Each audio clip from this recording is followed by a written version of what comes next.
Welcome to the Kintsugi Heroes Podcast, where we share inspirational stories of everyday people going through different challenges and how they overcome them.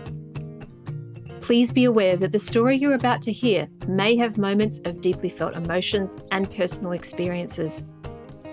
If anything you hear has a triggering effect, please reach out to someone who can help keep you safe. If you love this conversation, we'd love you to like and share it with your friends so we can continue to share more inspiration and hope to as many people as possible.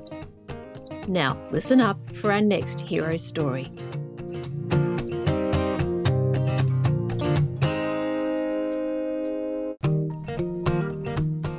And in this episode, I met with Simon Rinne, a father of two, husband and a mental health advocate and founder of Mindful Men, which is a therapy practice dedicated to supporting men with mental illness and disability. Where did it start? Well, that's what this story is all about. When he was a child, he developed OCD, but the thing is no one actually noticed, and he was able to continue without people noticing, and he didn't realize what he had. He suffered from alcohol addiction, depression, and of course the OCD. And it wasn't until he was 28, he finally got some help for that and was able to identify his OCD. He also went through a burnout and a breakdown. All of this has helped him to identify who he really is, helped him to create this beautiful pathway for men to get help. It's a wonderful story. He speaks about it so clearly and lovingly. And I know for those who have experienced anything like this, you'll relate. And Simon's a true warrior. And I was very grateful to him for sharing everything that he did. So enjoy this story with Simon Rinne.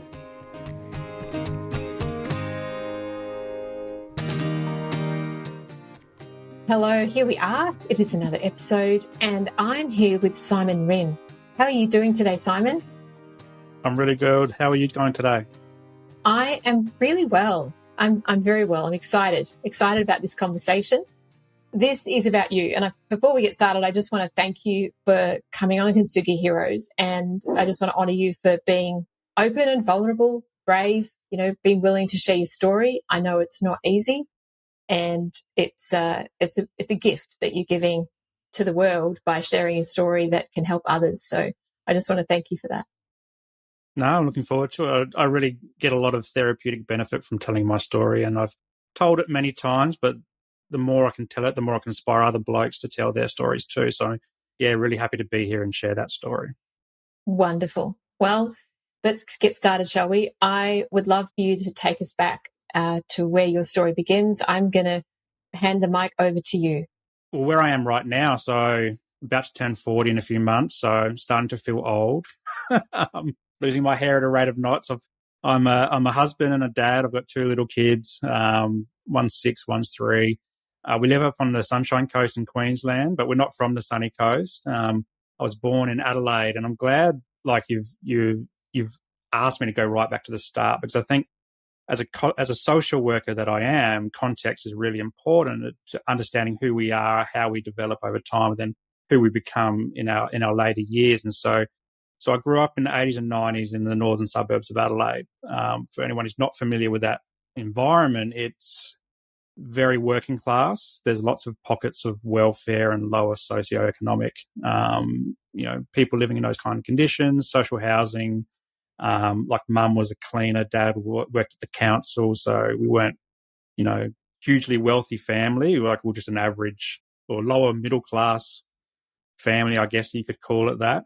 I grew up with 3 brothers, and this was in a time before, the internet and social media and all this type of stuff. And so my understanding of the world around me was influenced by this environment that I grew up in and the boys around me and the testosterone-driven household that I was in. And we played Australian rules football, and we did athletics, basketball, soccer, all the sports you can think of. And the more physical, the better in our family, because we love, wrestling around and smacking into each other and seeing what we can get away with, essentially. But it's probably around 8 years old that my story really starts, and I developed what's called Obsessive Compulsive Disorder. And for anyone who's not sure what that is, it's obsessive compulsive disorder is an anxiety condition. It starts with an obsessive thought, which can be quite intrusive, can be quite distressing. And the only way to alleviate that thought is to perform a compulsive act or a compulsion. So that's the C in OCD, or a behavior, if that makes sense as well. And then it becomes a disorder because you're doing this for over an hour a day, and it's quite a traumatic, process. It's quite an exhausting process. It's not something that you kind of do in 5 minutes and you're done with it. So to give that some context, when I was in the schoolyard, a friend of mine, or not a friend of mine, a student said to me, Simon, if you stop using your voice for more than a minute, you're going to lose your voice forever. And so this created an obsessive thought, an intrusive thought in my mind that I thought was gospel. I thought that was going to happen. And now most people would just go, yeah, that's just BS. That's not going to happen. But for me, I actually did think it was going to happen. And so in order to alleviate the distress that came with this thought that I could not get out of my brain, I had to perform a compulsive act. And that was for me humming to myself. So every minute I would do like a small, minute hum, like a to check that my voice is still there and that my voice box was still working. Because as an 8-year-old, growing up in Adelaide, growing up in that boys' household playing sport, my voice was, a critical part of growing up for me. It was how I expressed myself. It was how I, fought back against my brothers. It's how I played sport and, had people pass the ball to me and so forth. And the thought of losing my voice, it just petrified me. And so I did that for about 2 years, this humming thing to myself all day, every day. But nobody ever said to me, Simon, stop humming, stop making those noises. So I think I did a pretty good job of masking it. I did it to myself all day, every day. I'm not sure really what I did at night time because I, obviously went to sleep. And I wish I kind of had the brain power to go, oh, yeah, you don't do this at night time. So that's not actually a reality. But I didn't. I was like, nah, this is going to happen. And so I did this for about 2 years. And then over the years, it grew into something that's morphed into what I still live with today as an almost 40-year-old. And for me, though, it was undiagnosed until I was 28. And so from 8, it started, I did that humming thing for 2 years, did a lot of other things like counting and checking and so forth. But yeah, 28 was when I finally got, I guess, the inspiration to go and get help and take off this mask of what I call mental illness and actually ask for help and kind of put to bed as well, not just the mental illness component of me, but also this masculinity thing that developed from those early years of growing up in that environment, playing those sports, testosterone-driven household that reinforced the notion that boys can't cry, boys can't show emotion, boys can't talk about their feelings, because that's what we were told back, in the 80s and 90s, whether it was our dads, whether it was our brothers, whether it was our friends at school. I remember being at school around 10 years old, and I saw my best mate crying in the schoolyard, and I feel shameful saying this, but I went up to him and I went into that automatic mode and I said, mate, you've got to stop crying. Boys don't cry. People aren't allowed to see you cry because boys don't do this. And I'm so thankful for my mate because he said, Simon, I can cry if I want to. And what this did was planted a seed that took a long time to grow internally for me, that recognized that all the stuff that I had learned through my environment of what masculinity is maybe wasn't necessarily the truth and reality of what life is like for a guy. Unfortunately, it's what many guys go through. Many guys grew up in a similar environment where they were told not to show emotions. They were told to suck it up, carry on, or they were influenced by media, like the movies that I was talking about before, Terminator, Die Hard, all that type of stuff. They were influenced by music, influenced by what the news would say, even the commentators on the football, on the football that I watched, or watching WCW wrestling or WWF wrestling and all this type of stuff. This is what we consumed in the 80s and 90s. And so we bought into it. And unless you're in an environment that where males were openly talking about their emotions and feelings, it's not something that you did naturally. And so you bottled it up. And I bottled it up for 20 years. And then eventually I used alcohol, for example, to keep bottling it up and suppress it down even further, or to deal with it when it did bubble up to the surface in terms of anger or disagreements or anxiety or nervousness or stress or depression as well. But yeah, I'm so glad that, eventually I did get the help, because then since then I've been on, it's like 11 years ago now, on a bit of a journey of self-discovery on therapies and medications and different types of ways of healing. And now I'm at a point where I just have taken off that mental illness mask, and I live with it on my sleeve. My heart is on my sleeve. And I'm really passionate about telling this story, because I hope that other guys can see me talking about it or hear me talking about it and go, if Simon can do it, I can do it as well. So yeah, that's where it all started, and kind of a brief overview of how of getting help as well. But there's a lot of turbulent waves along that journey as well that I'm happy to share as well. Thanks, Simon. Take me through back to, so you were 8 and you did this for a couple of years, and then how did that translate to bottling emotions? Can you just, because it sounds like there's a number of things that you went through and I guess, I don't like the word suffer from, but it's being, you were challenged by. Can you take me through that connection and then how it actually played out in life for you as a child, teenager, and a young adult? So I guess like the bottling it up component of it is first me learning that it wasn't okay for a boy to talk about things. And so when it started happening, I didn't know how to talk about it. I didn't know this was a mental illness, because mental illness discussions weren't something, or mental health wasn't discussions that you had in the 80s and 90s. Definitely not in my circles, not at my school or anything like that. And so I didn't know what was going on inside. So the first few years was just me trying to slap a Band-Aid on it by humming and checking my voice was still there. But then also thinking that I was weird, or was doing something that was, if I talked about it, I'd be laughed at and ridiculed. And so that was the bottling up thing. It was around trying to appear normal to everybody else and not let my guard down. And I did this so often that it felt like everyone could see me doing this, but in reality, I don't think anybody saw me doing this. And so when I got through that 2-year period and eventually just kind of stopped doing the humming thing, but then when I was about 12, 13, 14, mum and dad separated, and me and my little brother went with mum and to live with mum in the same neck of the woods.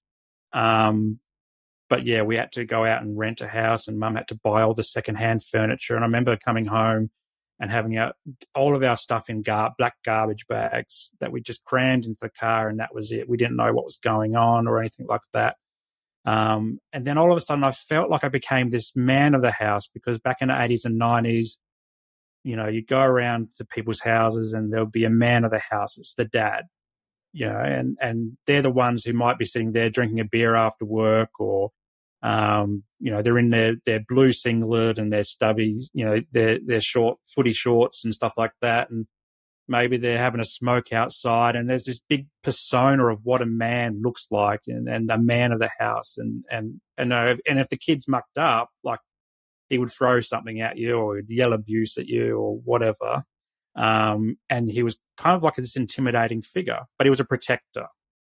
And so when I became this, I put it on myself to become this man of the house with mum, and because mum is deaf, and so at the night time when her hearing aids aren't in, she couldn't hear anything, and she'd go to sleep. And so particularly nighttime is when my obsessive compulsive disorder went to the next level, and to something that was quite distressing. And so because I was this man of the house, protecting my mum, protecting my little brother as well, who was a couple of years younger than me, I spent 2, 3, 4 hours a night checking that the house was locked, because I developed this obsessive thought that if a window was open or a door was unlocked or something, someone's going to come into the house, steal our stuff. They could kidnap us, because we were pretty small kids. They could hurt us. They could murder us. They could do all of those things.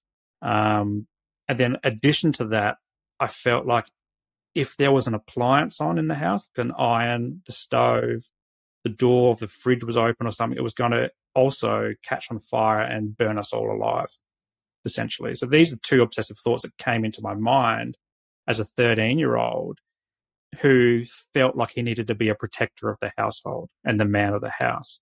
And so what I would do is when everyone was in bed, I would try to go to bed myself, but then I'd go, no, I've got to go check everything. And so I would go systematically throughout the house, every window, door, even the curtains had to be pulled to a certain, so that nobody could see in and stuff like that. I had to make it as difficult as possible for these make-believe people to come into the house.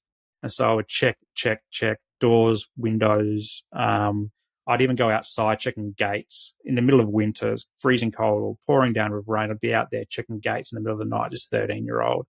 And I did this all in silence. Again, it was all in the dark. Nobody knew I was doing it. Mum went to bed. She didn't know I was doing it. My brother was in sleep. He didn't know I was doing it. I'd do the check once and then I'd go back to bed and my brain would say, Simon, did you really check that window or did you really check that door?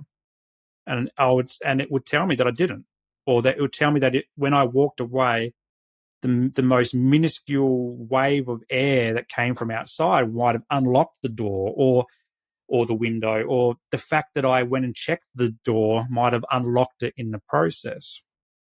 And so I would be constantly up and out of bed doing this checking. And then also with the stove and the iron, making sure that they weren't touching something, that they were unplugged from the wall because they could catch on fire and all this type of stuff. And it got to a point where after doing this for so long and a number of years, every night without failure, like I was exhausted. I became exhausted. And this is where depression started to come in.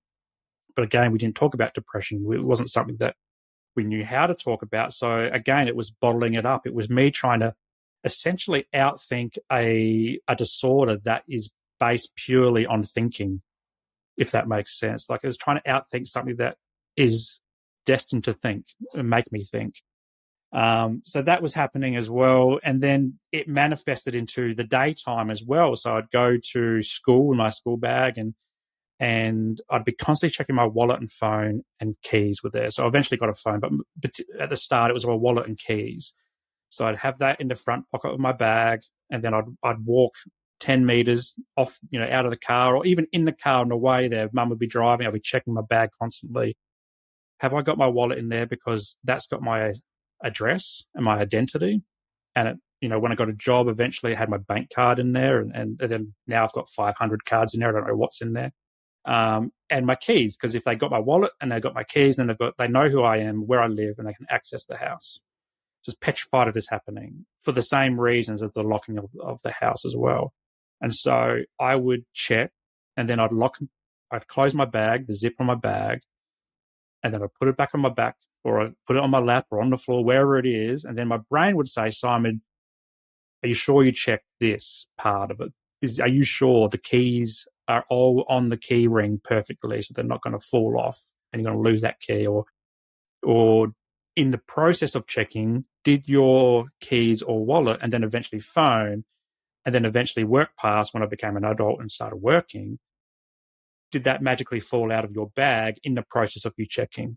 Or then in the process of you checking, have you now ripped a hole in the bottom of your bag so that's fallen out of your bag? So then I'm now checking for holes in my bag as well. And this is constantly all day, every day, through school, high school, university, work, career. I'm now 40. I still do this type of stuff from when I was 12 or 13.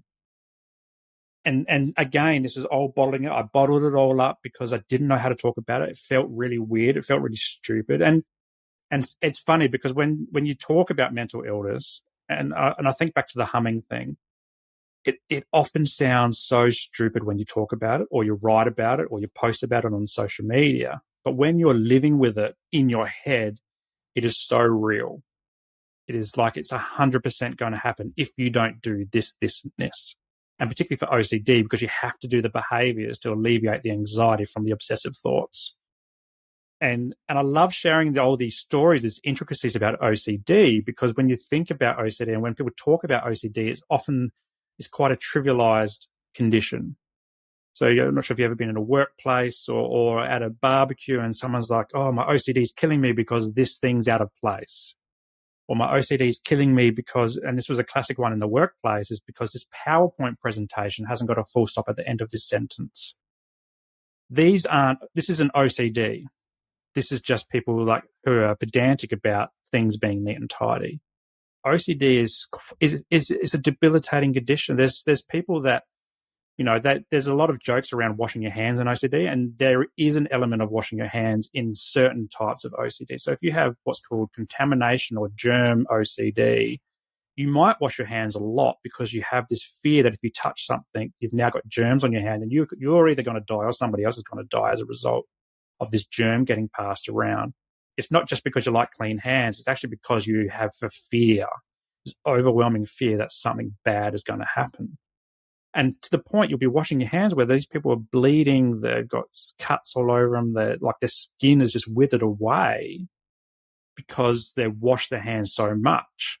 It's like kind of like when COVID happened, we're all using hand sanitizer and we're all getting cracked hands and all this type of stuff. It's that to the nth degree.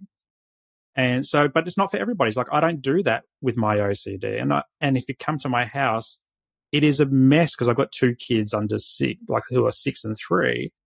I don't care about things being in place. Like, that's not my version of OCD, but it's often trivializes to those 2 things. Or, these PowerPoint presentations or these emails or whatever it is, having a full stop missing or someone's overused capital letters or something like that. And so I love sharing this OCD because it's so much more. There's germ OCD, there's harm OCD. There's people that think about that if they hold a knife, they're accidentally going to stab someone.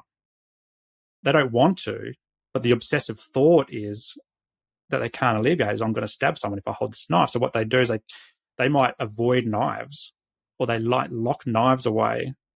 They don't have any intention to hurt anybody with a knife, but they do this. There's others where there's ones around religion, there's ones around your own personal ethics, there's ones around identity, and there's even ones around pedophilia. And I say the word pedophilia because I didn't even know this one existed, but I was talking to somebody else who's trained in OCD therapy. And they were sharing this thing, and it made me think of a lot of parents, actually. And there's this concept around, am I a pedophile because I take my child to a public toilet? And it's the perception around what other people think of a grown man, like, say, for example, me, taking my son to a public toilet. And most parents would go, yeah, that's just a parent doing their parental duty. But someone living with OCD, particularly pedophilia OCD, might think everyone thinks I'm a pedophile. So then what they do, they avoid taking the child to the toilet. And this is how debilitating it can be. There's people that lock themselves in their rooms for 4 or 5 years because they're trying to avoid all the things, the triggers, and then the responses that they have to do to alleviate. And so that's when I went through this particularly from my teenage years, and this lasted until 28 years old before I finally got help. It was me trying to outthink it, trying to figure out a way that if I think about it, try to rationalize it in my head, it would go away. I'd solve the issue. I would solve my problems. But in reality, what it did is it just fueled it more. I never got it out of my head. And then so I turned to alcohol to bottle it up even further, because alcohol would help me slow my brain down. Because an OCD mind, it just races so quickly. Like, if you feel like you're thinking 1,000 thoughts every second and all at once, and you're trying to solve 10 problems at once at the same time. And then it becomes more complex when you become an adult, and then you've got adult things you've got to deal with, mortgages, work, social lives, kids, all this type of stuff. And it becomes more and more challenging as you go, unless you can get help, because there is help available. But it took me a long time to start to realize that. And the complicating thing about OCD, and I think this kind of matches what I experience, is that they call it a silent condition because it takes on average someone around 15 years from first symptom to first treatment. And now mine was 20 odd years. And in fact, I didn't actually get treatment for OCD until I was in my mid-30s. So it was probably even longer, because my initial treatment was focusing on depression and anxiety, not the OCD, which is probably the more prevalent issue that I've had to deal with since I was 8 years old. And so, it got to it was a long time of bottling it up, trying to outthink of it, outthink it, trying to be the man of the house. And now I'm a man of the house now with my family. But it's probably not until the last 4 or 5 years when I started studying social work and then started doing exposure response prevention for my OCD. And I found mindfulness that I started to let all these guards down and take off all these masks and start to realize, yeah, what my mate told me when I was 10 years old actually makes a lot of sense. And I wished I just did something with that at 10 years old, not at 28 and then not at 38 as well, because, you know, it's taken mental illness for me to really understand who I am, taken mental illness for me to actually take the mask off and show my authentic self as well. Sorry for the interruption.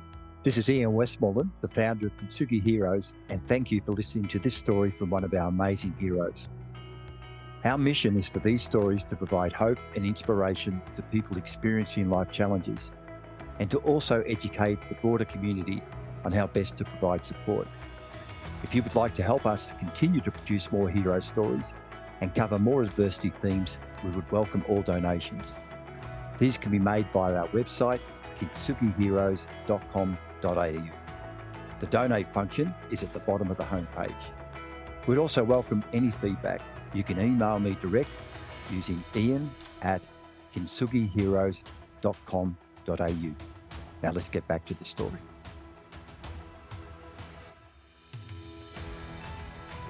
That is so interesting, Simon. What an fascinating yet obviously a long and frustrating journey that you've had. I've got a couple of questions. One is, did anybody notice, like when you're at school, did they notice you doing this, and what did people say? Nobody noticed, ever. Okay. And it probably came up a little bit when I got my license and I got my first car and got my Ps and stuff like that. What I would do is it turned into something with the car as well. So there was a few things with the car. One of them was around this fear of the car rolling down a hill and killing everybody in its path. Never happened. Another one was around, are the internal lights on? Are they going to flatten the battery? Because then it gets stuck in the middle of nowhere. And this is at a time when payphones were the thing that we used to communicate. So having to find a payphone and all that type of stuff, but being stuck in the middle of nowhere was scary for me. So all these things. And so I'd be constantly checking the car as well. So it turned into a car thing. And what I would do is I could walk away from my car up to 20 minutes or so and then have to walk back to check the car. Or, you know, I'd go into work, start a shift, and have to run out the door to check car. And it probably, when I first started dating, some of my girlfriends might have gone, why are you checking the car so much? And that's probably where it first come up. But no, I just I don't know. I just needed to check the car, and I kind of just bob it off. But that was the extent of, I think, anybody ever noticing. But if they did notice, nobody ever talked to me about it. They did notice the drinking, because I would drink a lot. And there was two aspects of it. One was to calm the mind down, which I wouldn't say that I was. You know, I might say I'm stressed today, I'm going to have a few beers. But another one was also to socialize, because as I got older, I became more and more introverted, and I just needed alcohol as a way to socialize. But then I wouldn't know when to stop, because I liked the feeling of the slower mindset, this clarity that came over me suddenly. But then also this superpower to socialize. And then I'd become quite extroverted, almost like my authentic self before I was 8. Because Mum used to say I was quite a happy-go-lucky kid. I'd be really like free spirit. And so this would come out of me when I drink, but I'd often drink too much. And then I would then spend the next few days in another obsessive compulsive act of cyclical thought processes, which turned into distorted reality. And this particularly happened around work events. When, you know, as I became an adult, go to a work function on a Friday night, have a few drinks. Everything was fine. But the Saturday morning, I'd wake up, and for the next 3 to 4 days, I would obsessively think over the events, because my mind would tell me, Simon, you said something that you shouldn't have said. You did something you shouldn't have done. You've made a fool of yourself. You're going to be in trouble from your manager or the director or whoever. This never happened in any cases, but my mind would be tricking me. So I try to think back on the events constantly to a point where I lost track of reality. So I'd actually lose the memory of the actual, dinner or work function or whatever, and it would just become a blur. I wouldn't know what the truth is or what my brain was trying to say. And so that became quite distressing. And so maybe future relationships might have identified in that. Like, Simon, why you keep obsessing over this night? Why are you asking me all these questions about what happened? And it's me checking constantly. This is a common theme of OCD. It's checking, whether it's the house, whether it's your voice, whether it's your thoughts, whether it's the car, whatever it is for you. It's quite a complex thing once you're living in it, but often you just sit there living in it inside your head, trying to outthink it. And, the escapes are substance abuse, drinking. For some people, it might be aggressive behavior. For some people, it's suicide. Were you consciously aware at the time that you were checking? Were you aware of that and that others might notice? Like, were you trying to do it privately and secretly? Yeah, definitely. As like the humming thing, as quietly as possible. I often refer to it as like internalized humming. It's like when you make a humming sound to yourself, but you kind of do it like you close your nostrils in a certain way and you do it inside your head. The checking of my bag stuff, I'm surprised nobody ever saw me do that because it's pretty overt. People see when I was in my professional career as a public servant for 15 years, and I'd have to go to a work function or hit the road with a work colleague. They'd be like, Simon, stop checking. You've already checked your bag about 6 times before you've even left the desk. And even in the car, but no one ever questioned it. I'm just checking. Just checking it. It's just a little quirk that I've got. Not realizing it was obsessive compulsive disorder until it was diagnosed. But yeah, it was only a few situations where people noticed, but also I wore the mask very well. Like mental illness is a mask that we wear and we often hide it and it's hidden away. And I think we often hide it away because we feel shame and associated with it. But also for a lot of guys, it's like, am I less of a man because I'm trying to deal with this at the same time? Because I'm not perfect. Maybe like there's this, idea that we have to be perfect men and masculine men and so forth. But when you're dealing with mental illness, you often feel broken and you feel less masculine and less feminine as well. I'm sure for females as well. And so but it's a constant internal battle, an internal dialogue with yourself. And we are our own harshest critics as well. So for me to mask a lot of this, I turned to perfectionism. And so particularly OCD, everything had to be just right. And this was from checking the doors around the house to checking my bag was zipped, just right, to checking the car, handbrake was on. Absolutely everything would have to be just right, even to the point when I started my professional career and sending emails. An email for me would have to be just right in terms of tone, in terms of information, in terms of recipients as well. So it could take me triple the amount of time to write an email that the person next to me would write. And then what I'd have to do is I'd press send and I'd check again. I'd check the sent box that A, it went, B, that it didn't magically change in its context or content or to its recipients, because I had this overwhelming fear that it was going to do that. And so I set this huge bar of perfectionism really high for myself. And it came to a point in 2020 when I burnt out that I could no longer hit that perfectionist bar. And it's from there that I was like, okay, something has to change. Yeah, I've been diagnosed. I know I'm diagnosed, but I need more help for this than me trying to outthink it, me trying to drink too much, me jumping in and out of therapy. I actually need to find something tailored for this because I can't keep hitting that bar. And so from 2020, it's been almost like the opposite of me being more overt with it, me telling people that what's going on as a way to show them that I am not, normal in a way. Like I have this thing that I'm trying to deal with. And for a long time, I've hidden it from everyone and I'm sick of hiding it from everyone as well. Now I understand what your comment at the beginning when you said you find it quite therapeutic to share the story. It makes perfect sense. Yes. And I'm a sharer as well. I'm a sharing is caring. That's right. One of the questions I had, and you almost touched on it, or the answer then was, how much time has this cost you in everyday life, like checking the bag during the work day or at school and university? You know, I was just thinking, wow, how much time have you spent with all of the OCD activities?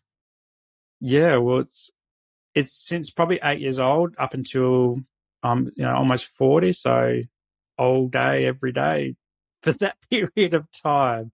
There's good periods where I'm not doing it so much, and maybe OCD takes a backseat and depression might come in, or anxiety comes in, or there's days when none of that's an issue. But for the most part, it's an everyday thing. It's a little bit less full on these days as I'm older. I'm not sure if it's because I'm tired because I've got 2 kids or whatever. And my own business now. But yeah, like for a long time, it's all consuming. It's all I thought about, and it's all I lived. And it was hard. It was really hard, to a point where there was moments where I wanted to just die and I just couldn't do it anymore. But I'm glad I pushed through that and started sharing this story, and because it is therapeutic. It's a way. I'm a big believer that the more you can share, the more, it halves problems. It causes other people to come to the light and help you through that, because, I tried to bottle it up. I tried to put it on my own shoulders. I tried to outthink it. And where did that get me? Undiagnosed for 2 decades, which isn't great. And I don't want other guys to go through the same. So that's why I share it as well, to hope and inspire guys to go, oh, yes, I'm doing something similar to Simon, or I'm feeling, it might not be even the same condition, but it might be just a mental health issue. And I've been drinking too much or taking drugs or whatever, trying to deal with it myself. But Simon's saying that there is help out there, so maybe I can go get the help too. Can you take me to the time when you, I guess, realized you needed to get diagnosed? What was the trigger or the situation that led you to that? Yeah, so it was around 2012, so it was like 28 or so. Probably the year before that, my now wife had kind of started prompting me, saying, Simon, you're drinking, it's all around the drinking pretty much. Like, you're drinking too much. You're not your usual self, grumpy all the time. I can see you doing all these checking things. It was quite obvious to her, because we lived with each other. I think you need to get help. And for the first year of hearing that, I deflected it every single time. Like, no, maybe you need to go get help. I'm okay. Maybe if you're having trouble with this, maybe you need to go see someone. Or I'd get to a point where I'd go, oh, I'm just going to not drink for a couple of weeks, and I'm going to do some more runs around the block and try to exercise my way to better health. And in some cases that helped, and in most cases it didn't. I just fell back into old habits. But then it probably got to a year after her, I don't want to use the word nagging, but telling me a few times that you need to get some help, that it started to sink in, and I felt tired, and I felt like, yep, I'm starting to develop that inner light bulb moment where, okay, maybe this is the time that I need to get help. And so I booked in. I think, no, she actually said that if you don't get help, then maybe you need to get out as well. So that came to mind as well. And so I thought, no, she said it before, but this time she was pretty serious about it. And I'm like, okay, I don't want this to happen. I need to get help. And so I went to the doctors, and I remember it was one of the hardest things I ever did and I remember choking on the words as they came out. I said, I think I've got a mental health issue. And so I did a few questionnaires, and then got a mental health care plan to go see a psychologist, and started medications. Never been on medications before. And from there, that's when the diagnosis of depression came. So I knew I was depressed. Anxiety to a lesser degree, but then the psychologist said, oh, Simon, you also meet the criteria for obsessive compulsive disorder. And I'm like, what is that? I'd never even heard of that before.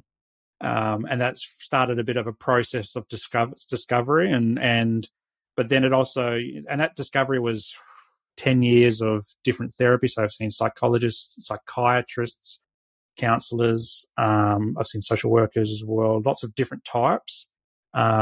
a lot of it was cognitive behavioral therapy, which I didn't really buy into because it felt like homework for me.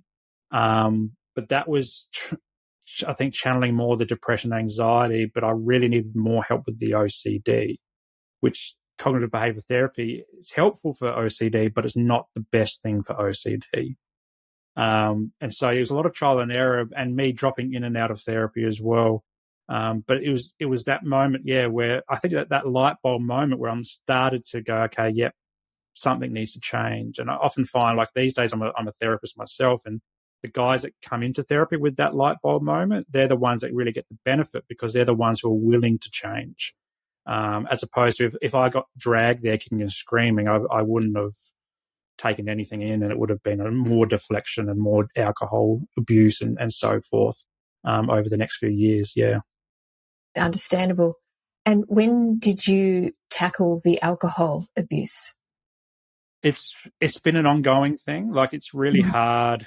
I find Australian culture is really hard for alcohol use. Like, because we can start drinking at 18.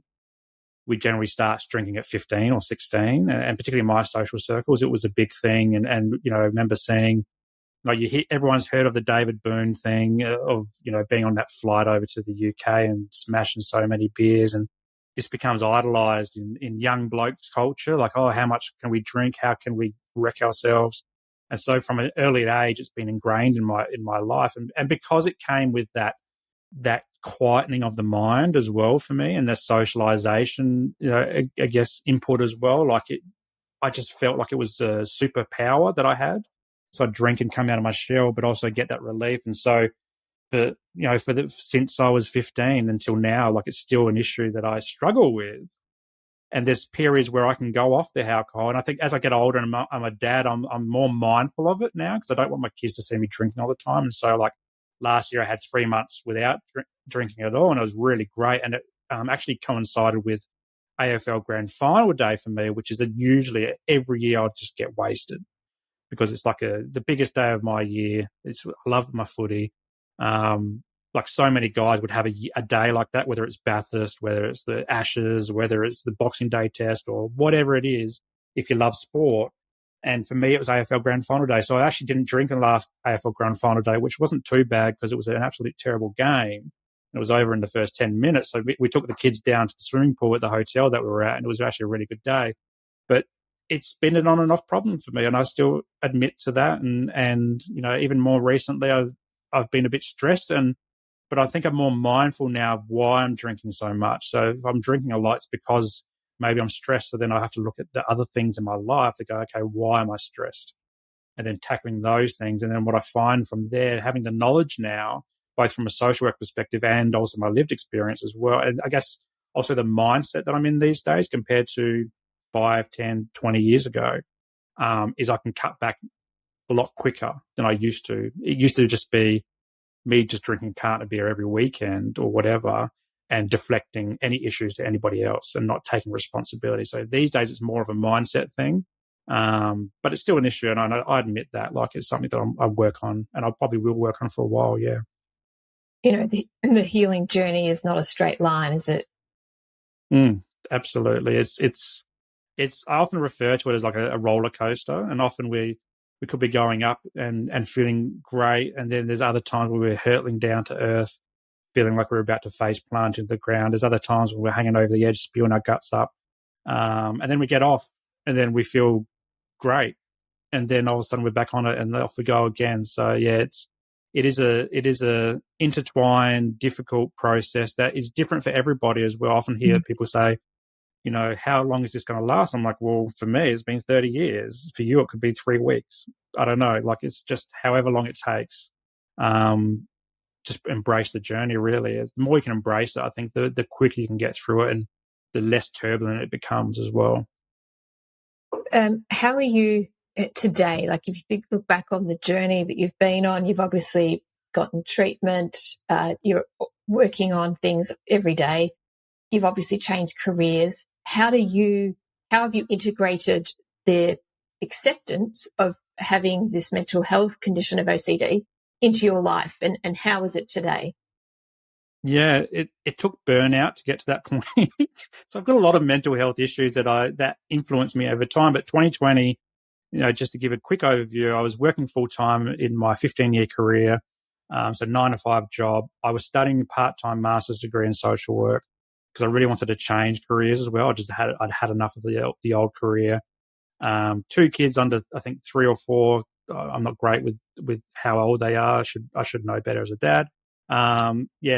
My mental health journey, family life, and COVID. So then COVID came along, and we had lockdowns and trying to navigate all that stuff, and I burnt out in 2020, and I had to take 4 months off of work because I was physically, mentally, emotionally, spiritually just spent, and I was like a potato on the couch. And even that hurt. Like, I actually had back pain that was caused by mental illness. And the burnout actually created this back pain that nobody could correctly diagnose. And then once I actually got better, the back pain disappeared miraculously. And so during that time, I really felt the need to take off my mental health mask, my mental illness mask. Because before that, only therapists and my wife knew about it. Nobody else knew about it. And so what I did was, part of my return to work process was going to work and sharing burnout, because burnout was actually a prevalent thing in my workplace, and just sharing what it is and what it felt like for me through my recovery process, which included medication. It included going to see a social worker, a mental health social worker, and also discovering mindfulness, which is what I'm all about now as a mindful men. And so what that all looked like for me. And at the same time, I used that to say, I also live with OCD, depression, anxiety, and I'm a man talking about mental health. And what this did, because this was in a uniquely feminine workplace, like the public service is majority is women working in the public service. So for a man to be up there spilling his guts about mental illness, it was actually quite enlivening for the people that I shared that story with. So, I put a PowerPoint presentation together. I went through the symptoms and then my recovery process. And then from there, I also started social media. I started engaging in social media to say, hey, men can cry, men can talk about emotions, men can have issues that they need to talk about, and they should talk about it. And so I started with an Instagram page, me sharing daily affirmations. And then from there, I started putting my face out there and sharing it. And people were like, Simon, I didn't realize you live with this. I'm like, well, because I never told anybody and nobody ever asked, really. And so, I bottled it up. I wore that mask really well.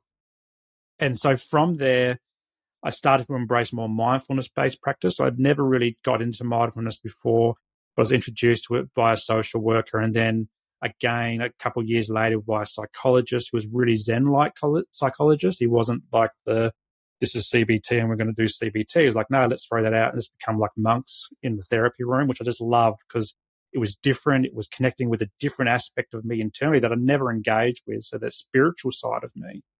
And I found it just really useful for grounding ourselves in the moment, being present, because my mind as an OCD would be either in the past or in the future. It would never be where my feet are. And so I was just started embracing all these concepts. And then as my social work degree progressed and I started doing my practice placements, I was in a private counselling practice and I had my own caseload of guys. I think there was about 10 guys I was working with. And we just practiced mindfulness. We practiced acceptance and commitment therapy. And what I loved about that was a couple of things. One, it was embracing our values and identifying our values and what makes us tick as guys. And that's where I could bring in some of that debunking the myths of masculinity around what it means to be man and masculine and a dad and a husband and a partner and all this type of stuff. But it also means I could start tackling this thing called perfectionism. And this is where I found this concept, and I think it's really close to Kintsugi Heroes of wabi-sabi. So it's embracing the beauty and imperfection, because my life has been perfectionism to the nth degree to manage the OCDs. Everything has to be just right. So what my psychologist would say is, Simon, you have to learn to fail and learn to understand what failure feels like and embrace the failure. And so I started doing things like that I would normally not do. So my website, for example, there's mistakes on my website and people said, Simon, there's a mistake here.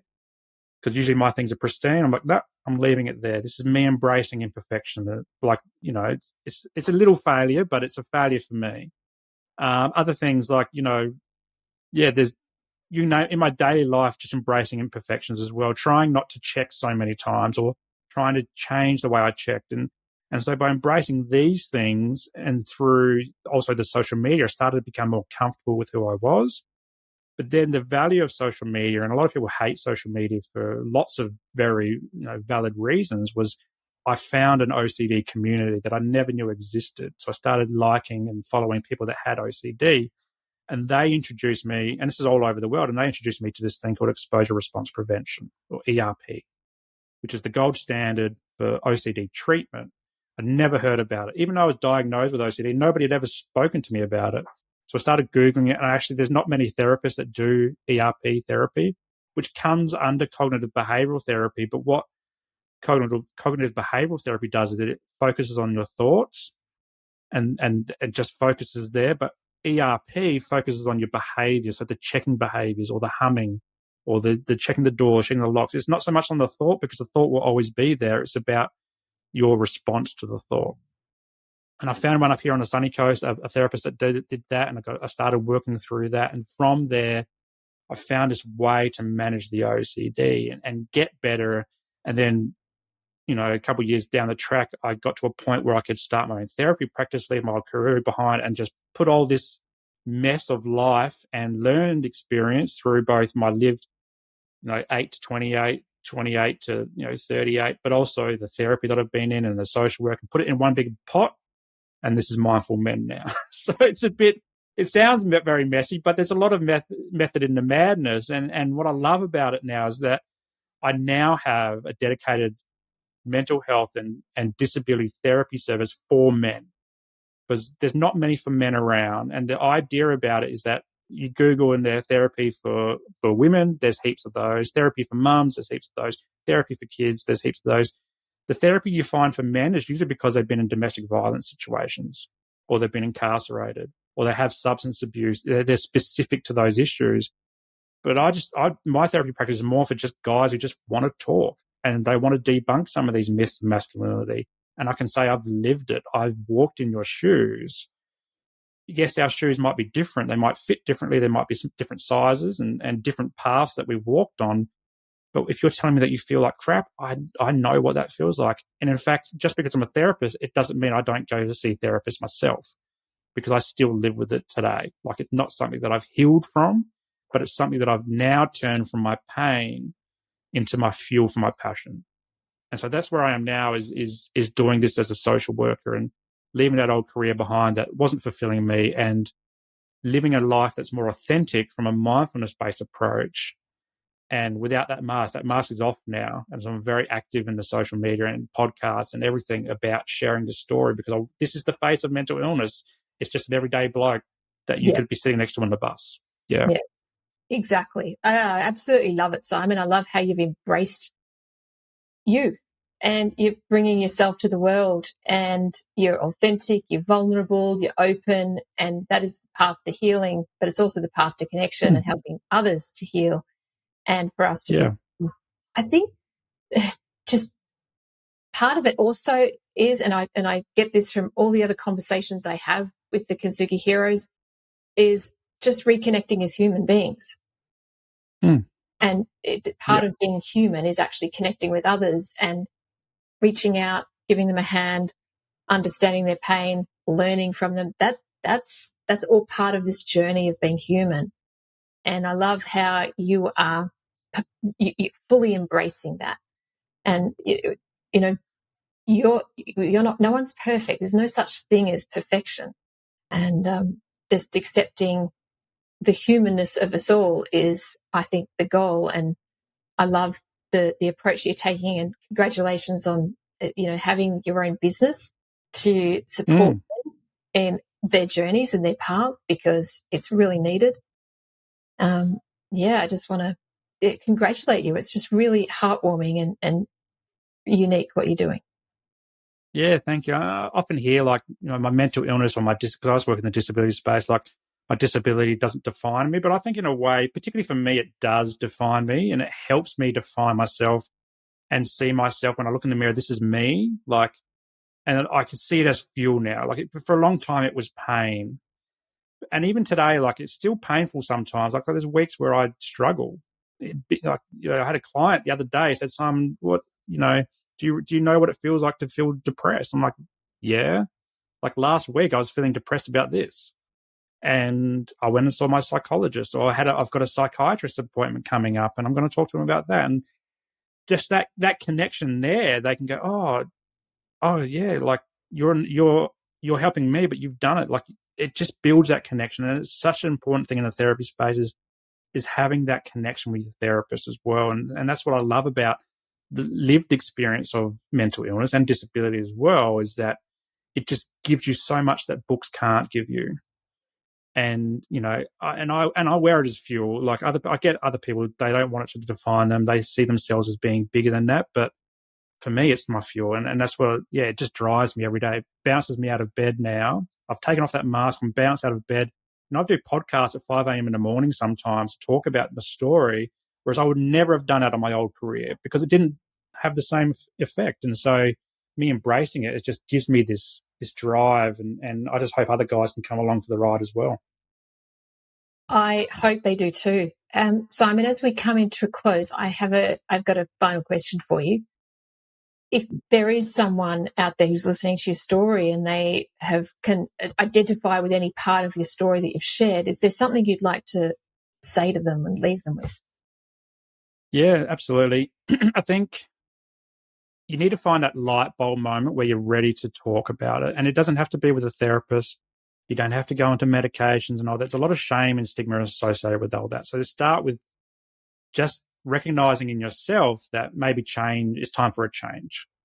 Whatever that change is, maybe it's drinking too much, maybe you're eating the wrong foods, maybe you're spending too much time on tech, maybe you're just feeling down and out and all that type of stuff. So once you recognize that, then it's finding the right person to talk to, whether it's your friend, your partner, your doctor's a really good thing, your GP is really good because they're objective as opposed to subjective. They don't know like the intricacies of your everyday life, so they don't have any bias. And if you can get a referral to a psychologist, counselor, or whatever, social workers are fantastic. I always bang on about social workers because I am a social worker. But yeah, you don't have to go to a psychologist. There are other options out there. Or you can come see someone like me. You don't need referrals to see everybody as well. I have private paying clients who want to stay out of the mental health system. They just want to pay me for my time and just let me and talk. So there's different options around wherever you are in Australia and the world as well. Like if this is going, see people across the world would listen to this. And so just find who works for you, who you can trust, who you can respect, and then just start a conversation and start where it's easy to start. For some people, that's going to the deepest and darkest trauma. For other people, it's like, oh, you're just feeling a bit down. Can we just talk? And just start where it's easy. And the more you talk and the easier it becomes, because that's what I've been practicing for the last 13 years is talking about things. And it does get easier as you go. Now I just can't shut up about it. So brilliant advice. Just start. And that's the key thing, and talk. Yeah. There are people willing to listen and like yourself, and it's wonderful. There's a lot of people like yourself that out there, no matter where you are in the world, you listeners, and it's you're not alone. I think that's the key thing that you're sharing as well, right? Yeah, absolutely. Thank you so much for your time today, Simon. Thanks for sharing your story, explaining everything. It's been fascinating. I have a new appreciation for OCD and what you've been through and what involves. And I just want to thank you for bringing light to the subject. Yeah, no, thanks for having me. I really enjoyed having this chat. Again, it's been therapeutic. I feel really good now. And yeah, thanks so much for all the listeners listening in. I hope you've got something out of it. And yeah, touch base if you need to. Wonderful. Thanks.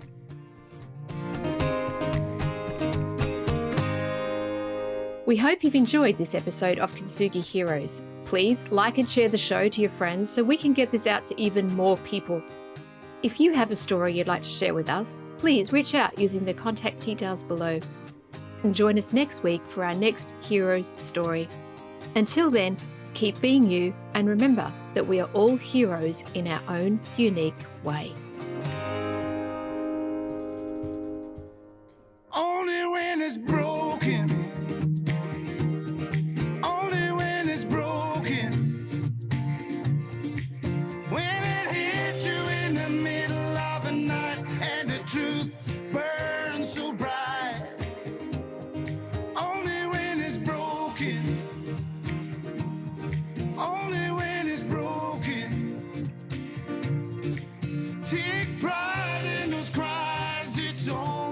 tonight, and then you rise.